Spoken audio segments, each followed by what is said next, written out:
বিরতির পর স্বাগত। এবার মেঘালয়ের দিকে নজর রাখতে হচ্ছে, কারণ মেঘালয়ে এবার ধরা পড়লো এক কট্টর উগ্রপন্থী লাদেন সাংমা। গারো ন্যাশনাল আর্মির এরিয়া কমান্ডার ছিলেন তিনি।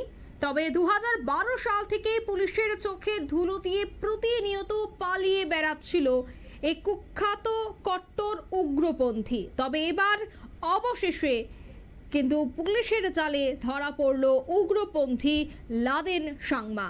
বিস্তারিত জানবো সে বিষয়ে টেলিফোন লাইনে যুক্ত হয়ে গেছে প্রতিনিধি রাজীব দত্ত। রাজীব, 13 বছর পরে কুখ্যাত গারো উগ্রপন্থী লাদেন সাংমাকে গ্রেফতার করেছে মেঘালয় পুলিশ। দীর্ঘদিন যাবৎ সে ফেরার ছিল, তবে অবশেষে তাকে খুঁজে পাওয়া গেছে। ঠিক কি জানতে পারছো? আমি বলি যে এই লাদেন সাংমা তিনি গারো ন্যাশনাল লিবারেশন আর্মি বলে যে উগ্রপন্থী সংগঠন আছে তার এরিয়া কমান্ডার ছিলেন, এবং তিনি মূলত গারো হিলস এর দায়িত্বে ছিলেন এবং বহু দীর্ঘদিন ধরে তাকে পুলিশ খুঁজছিল এবং 5টি মানে এই 8টি রাজ্যের পুলিশই কিন্তু তাকে খুঁজছিল, কিন্তু তিনি পালিয়ে গেছিলেন।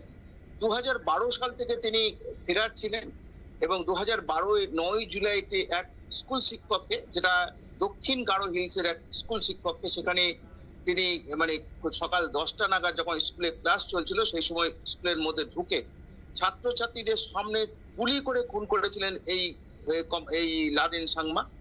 সেই স্কুল ছাত্রের বিরুদ্ধে তিনি অভিযোগ তুলেছিলেন যে তিনি নাকি পুলিশের চর ছিলেন, অর্থাৎ পুলিশকে এই উগ্রপন্থীরা কোথায় কোথায় রয়েছে, কোথায় শেল্টার রয়েছে সেই খবর পুলিশকে দিয়ে দিত, এবং তার ফলেই কিন্তু সেই সন্দেহে তাকে খুন করা হয়েছিল। এবং এরপর কিন্তু তিনি পালিয়ে যান।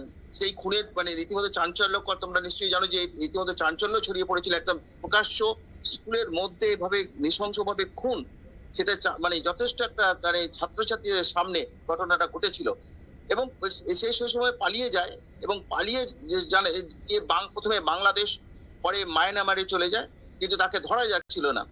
গতকাল পুলিশ তাকে তোমার মেঘালয়ের পুলিশ তাকে গ্রেফতার করেছে, কারণ এর বিরুদ্ধে প্রচুর অভিযোগ রয়েছে। গারো হিলস পুলিশ স্টেশন যেখানে, সেখানে সেই স্টেশন পুলিশ স্টেশনে প্রচুর মানে অভিযোগ তার বিরুদ্ধে রয়েছে। তোলাবাজি, খুন, আরো অনেক বহু খুনের অভিযোগ রয়েছে, কারণ অত্যন্ত ধরো এ হচ্ছে অত্যন্ত কট্টর উগ্রপন্থী, অর্থাৎ বহুদিন ধরে এই ধরনের উগ্রপন্থা সঙ্গে সে যুক্ত, এবং তার একটা ব্যাটালিয়ানের চার্জে ছিল, অর্থাৎ বহু ঘটনা তিনি লোমহর্ষক ঘটনা তিনি ঘটিয়েছেন।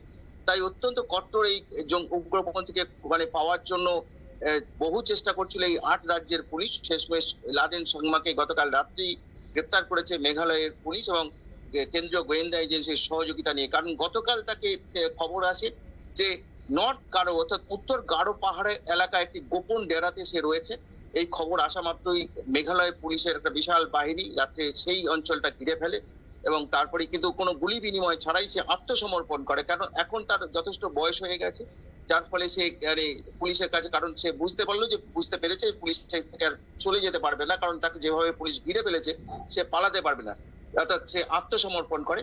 আজকে তাকে আদালতে তোলা হবে, কারণ তার বিরুদ্ধে সব থেকে বড় অভিযোগ রয়েছে 2012 সালের 9 জুলাই এক স্কুল শিক্ষককে নৃশংসভাবে খুন করেছিল সে ছাত্রছাত্রীদের সামনে, এবং তারপর থেকেই কিন্তু তাকে মানে খুঁজছিল মেঘালয় এবং সহ 8টি রাজ্যের পুলিশ, কারণ মেঘালয় পুলিশ থেকে সমস্ত পুলিশকে সতর্কবার্তা পাঠানো হয়েছিল যদি তার কোনো সন্ধান পাওয়া যায়।